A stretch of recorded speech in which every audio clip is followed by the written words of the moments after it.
মনে হয় যে ঘুরাইছে, এরকম মনে হয় যে একটা কুয়ার মতো গর্ত হয়ে গেছে দুটো।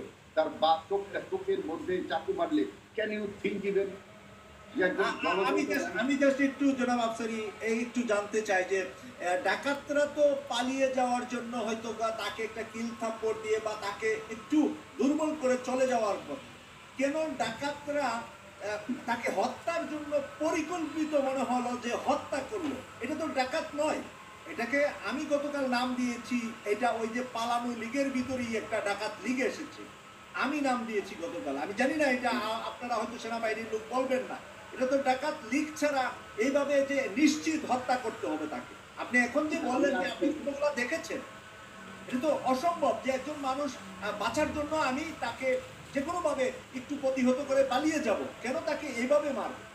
যে এই প্রশ্নটা যদি একটু উত্তর দেন আমার প্লিজ। হ্যাঁ, আমি আমার বলছি, জি আমি একটু বলছি আপনাকে।